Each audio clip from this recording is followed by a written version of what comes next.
Corinne Vino sur Radio a le plaisir d'accueillir une nouvelle invitée, Corinne Chevrier du château Bel-Air-la-Royère. Bonjour Corinne. Bonjour Alain, bonjour Hélène. Alors racontez-nous votre belle histoire. C'est en 1992 que votre famille, 4e génération de vignerons, a eu un coup de cœur pour ce château. Exactement, ma famille est située en Charente où l'on fait du cognac et nous avons souhaité nous diversifier et donc mettre un pied en Gironde et nous avons trouvé cette belle propriété à Blaye sur les coteaux de la commune de Quart. C'est un petit domaine qui est à l'origine faisait 9 hectares avec du merlot et du malbec. Voilà. Et le nom, vous avez une marque de cognac aussi ? Non, c'est de la distribution en vrac pour les grandes maisons de négoce. Pour les grandes maisons de négoce, quoi. Ouais. Hélène. Rémi Martin, entre autres. Et alors, vous vouliez pas devenir vigneronne, c'est raté. C'est loupé, ça, c'est sûr. De ce point de vue-là, ça va pas du tout votre vie. Pourquoi vous voulez pas devenir vigneronne d'abord ? Alors, pour la petite anecdote, je suis montée sur les genoux de mon papa et je conduisais le tracteur avec lui et on a pris une embardée dans un rang de vignes. Et donc je me suis fait engueuler forcément et je me suis dit jamais je remonterai sur un tracteur, jamais je deviendrai vigneronne parce que je trouvais que c'était anxiogène comme métier, la météo, le mauvais temps, le beau temps, les affaires qui vont bien, les affaires qui vont moins bien, donc c'était pas du tout ça que je voulais faire. Et puis voilà, je suis tombée dedans finalement. Et vous vous orientiez vers quel métier alors quand le hasard vous est tombé sur la tête ? Alors en fait moi j'ai fait un BTS commercial et j'ai été vendeuse dans la salaison, voilà. Dans la salaison. Ah oui. Ouais, dans la salaison. De charcuterie donc. De charcuterie et puis ensuite prof pendant 1 an ou 2 dans un lycée de quoi viticole, commerce dans le vin et spiritueux, mais quand même complètement vous aviez ivre avec le pinot et le cognac, enfin, c'était dramatique. Et puis finalement donc avec mon mari nous avons donc acheté cette propriété en famille. Enfin voilà, mon mari est arrivé sur la propriété, moi aussi. J'ai été sa stagiaire. Il était dans le vin lui, au départ. Il était ingénieur en agriculture. Enfin bon, voilà. Pas très loin du vin. Quoi. Pas très loin du vin. Et pendant 10 ans, j'ai été sa stagiaire. Et après, voilà, j'ai pris la suite du vignoble en 2011. Voilà. C'est bien, enfin. Ouais, enfin. Non, 10 ans de stage, c'est plutôt sympa d'avoir enfin un contrat. Vous avez la parole, le micro ouvert, Hélène, pour vous exprimer. Bon, non, je vais pas sortir mon pamphlet féministe à cette heure-ci. Non, il est encore un peu tôt. Bon, en tout cas, vous avez rudement bien fait de devenir vigneronne parce que c'est un sacré succès. Ah ben, on essaie, oui.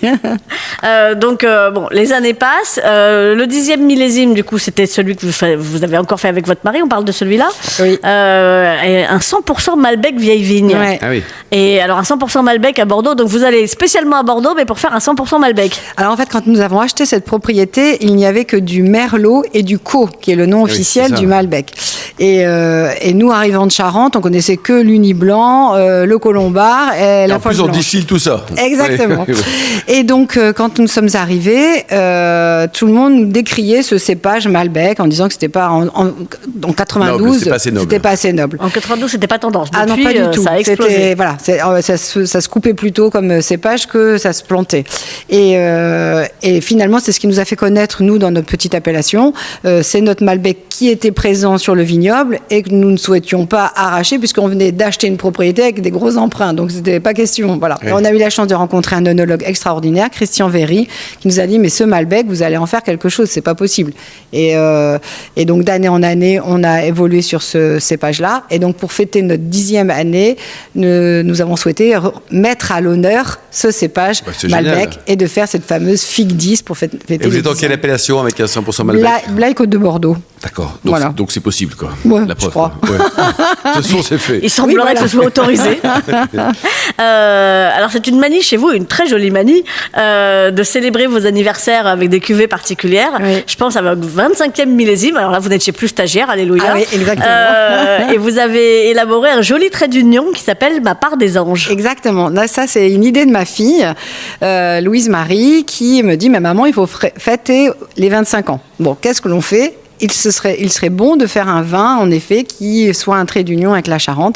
Et donc, nous élevons notre Merlot dans des anciennes barriques dans lesquelles il y a eu du cognac. Et donc, ce sont des barriques qui datent de 1991, oui. même plus vieilles que ça, qui sont vides depuis peu de temps. Et on a mis du vin rouge dedans.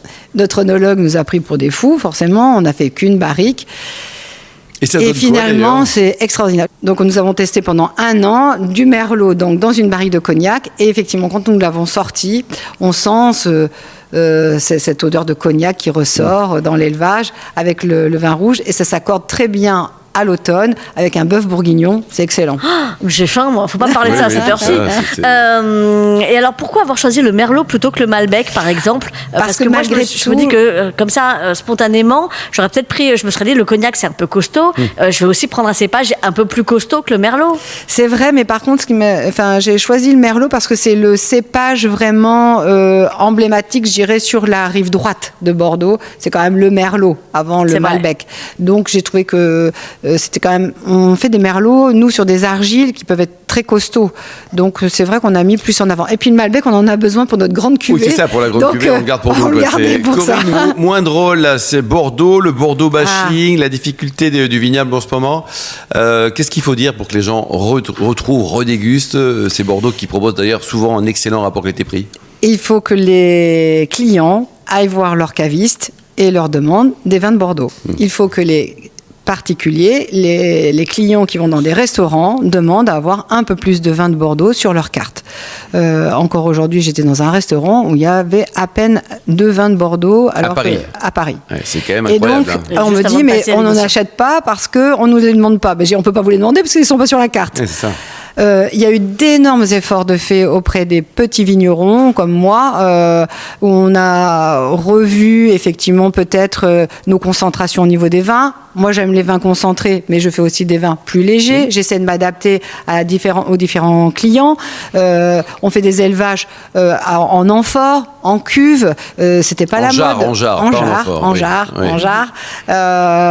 Donc, on essaie de s'ouvrir à tout ça. Et il y a vraiment des pépites. Il y a Votre vraiment gamme de des prix, vins frais. Corinne, ça va de combien pour le château Bel Air, La Ruyère? Alors, donc, nous, on va de 11 € à 30 € pour les cuvées spéciales, Fig 10 et Ma part des anges. Oui, voilà. mais c'est autour de 20 €, on prend son pied chez vous. Exactement, exactement. On le prend même tellement que l'une de vos cuvées est devenue mythique à travers la série de manga Les Gouttes de Dieu. Ah oui. Ah, très bien. Oui, absolument. Ça a été une belle histoire. Puisque l'une des cuvées Bel Air, La Ruyère, s'est retrouvée dans le tome 21, c'est ça? 21, Vous notre avez demandé blanc. quelque chose ou c'était le hasard? Mais oui, le hasard complet. En fait, on fait très peu de vin blanc, nous, dans l'appellation et dans la région. Et à un moment donné, on a eu une parcelle de 1 hectare de Sauvignon blanc.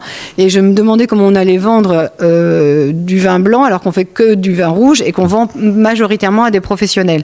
Et en fait, en distribuant nos bouteilles un petit peu partout, un jour, je reçois un coup de téléphone de Bordeaux, de l'Office du tourisme de Bordeaux, me disant, il y a des Japonais qui veulent absolument venir vous déguster votre blanc. J'ai dit, oui, qu'ils viennent.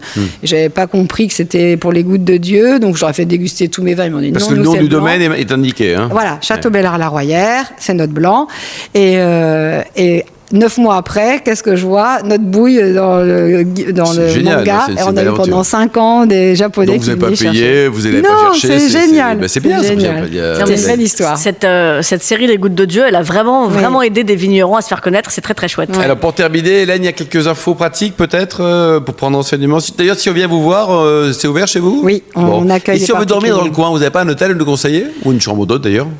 Alors, en chambre d'hôte, il y en a plein et de très belles chambres d'hôte. On a nos amis Les et Clarissa, qui lui est Afrique du Sud, et Clarissa est allemande. Ils ont des chambres magnifiques dans le cœur de Blaye. On ira dormir chez eux. Pas forcément ensemble, Hélène. Alors, non, surtout pas ensemble, Alain. Je suis désolée, au bout de 20 ans, ça ne marche toujours pas. Mince. Dis-moi la prochaine émission.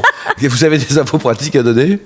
Oui, le Château Bel Air La Ruyère. Alors, en ce moment, le site internet est un petit peu difficile d'accès. Voilà, il est en panne, pour être clair. Mais on peut vous suivre sur les réseaux sociaux. Voilà, on peut trouver votre trace assez rapidement et facilement quand même. Merci. Pour aller goûter plein de vins sympas. Beaucoup Hélène Pio, merci également à vous, Corinne Chevrier. Merci également à Étienne Savigny, ainsi aux millions d'amateurs de vin qui nous écoutent chaque week-end. On espère avec beaucoup de passion. Un clin d'œil à Emma qui a préparé cette émission, ainsi qu'à l'ensemble de l'équipe technique. Fin de ce numéro d'Invino Sud Radio. Pour en savoir plus, rendez-vous sur sudradio.fr, invinoradio.tv, les réseaux sociaux, et on se retrouve samedi prochain.